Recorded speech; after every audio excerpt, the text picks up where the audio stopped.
Daisy had been warned about the Cravathi before accepting the cultural exchange position aboard the Stellar Fang. The ship's database had been very clear. Apex predators, obligate carnivores, zero experience with cooked food, and absolutely no concept of fire safety protocols designed for species that didn't evolve hunting megafauna across frozen tundras. What the database hadn't mentioned was how adorable the cubs would be. "Human Daisy," chirped Viksha, the smallest of the 3 Cravathi younglings assigned to her care.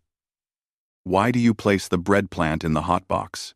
Daisy smiled as she set the toaster dial to medium. The galley kitchen hummed with the ambient noise of the ship's life support systems. "It's called toasting, sweetie. It makes the bread crispy and warm.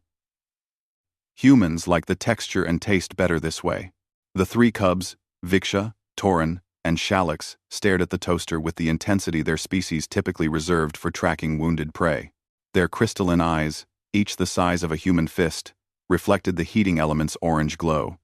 Their chitinous plates rustled with curiosity. "But it is already dead," Torin observed, his translator rendering his confusion perfectly. "Why apply heat to dead plant matter?" "Because it tastes good." Daisy pulled out the golden brown toast and spread butter across it. The smell of toasted wheat filled the small galley. "Want to try some?" 3 pairs of eyes went wide. In Cravathi culture, offering food was a significant gesture of trust. Viksha carefully took the offered corner piece between her serrated mandibles and chewed thoughtfully. "It is warm, crunchy, not unpleasant." She tilted her head, an almost cat-like gesture. "But where is the protein? The iron? The vital enzymes? It's mostly carbohydrates, energy food." Daisy made herself another slice. "Humans are omnivores, remember? We eat plants and meat." "Fascinating," Shalix murmured, already tapping notes into his learning pad. "And this heating process, it is common among humans?" "Very common. We cook almost everything. Bread, vegetables, eggs, meat." "Meat?" All 3 cubs perked up simultaneously. Daisy realized her mistake immediately. "Well, yes, but human Daisy makes the meat crunchy good like bread plant?" "We're supposed to be practicing human customs for the cultural presentation," Daisy hedged. "Maybe we should focus on the heating of meat is a human custom," Torin interrupted, his tail lashing with enthusiasm. "You said humans heat the meat. We must learn this for the presentation to the council." Daisy sighed. "How did you explain the nuances of cooking meat to species who consumed their prey raw, often while it was still moving?" "Okay, but we're not using the toaster for meat." "That's not how." She turned to grab her teaching pad, intending to show them proper cooking methods. When she turned back 30 seconds later, all 3 cubs had vanished. "Oh no." The first alarm triggered in dormitory section C. Daisy sprinted through the corridor, following the acrid smell of burning tissue and the sound of the ship's fire suppression system engaging. She burst into the cubs' shared quarters to find Viksha standing proudly beside a toaster that was belching black smoke.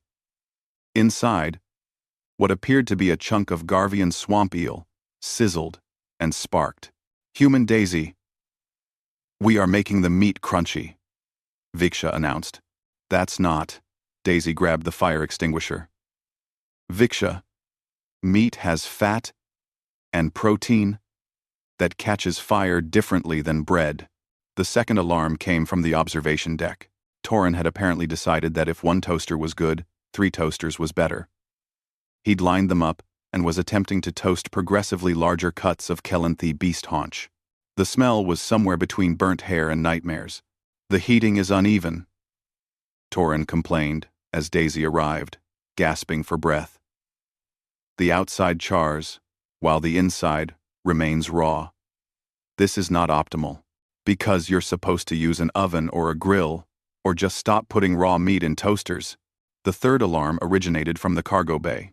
Daisy found Shalix surrounded by what could only be described as a toaster farm, dozens of them, all requisitioned from storage, all attempting to simultaneously toast various types of raw meat.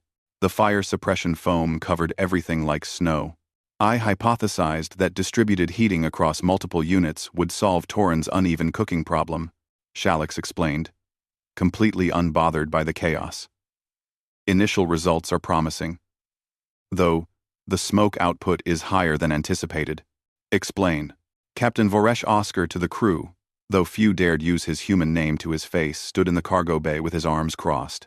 The Korthian captain was built like a boulder, with anger management issues. And right now, those issues were on full display.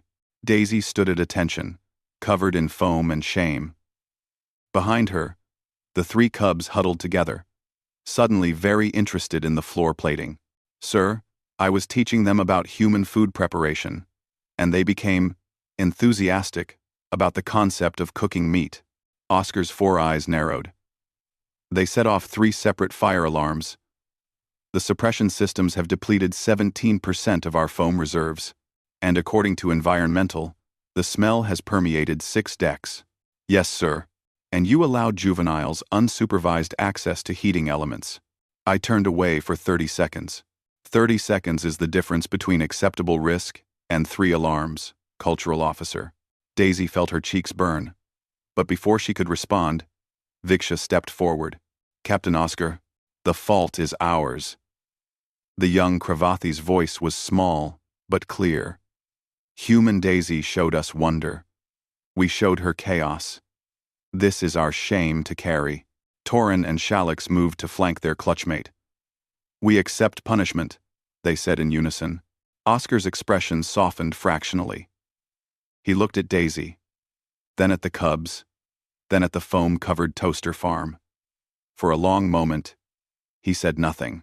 Then he sighed, a very human gesture he'd picked up over years of commanding mixed-species crews.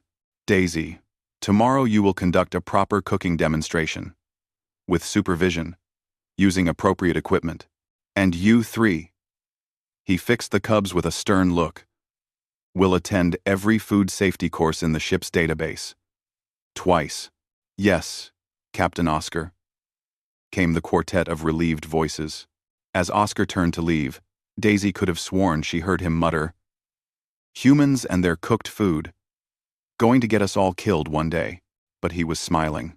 3 weeks later, at the Cultural Exchange Council presentation, the Kravathi delegation watched in fascination as Daisy demonstrated proper cooking techniques, while Viksha, Torin, and Shalix provided commentary on the critical importance of fire safety in human culinary practices. It was, Oscar noted from the back of the auditorium, the most well-attended presentation of the entire conference, and not a single alarm was triggered, though he did notice the cubs eyeing the demonstration grill with a familiar gleam of curiosity. Some things, he reflected, were universal across all species: the desire to learn, the capacity for chaos, and the stubborn human insistence that everything was better when you applied the right amount of heat. And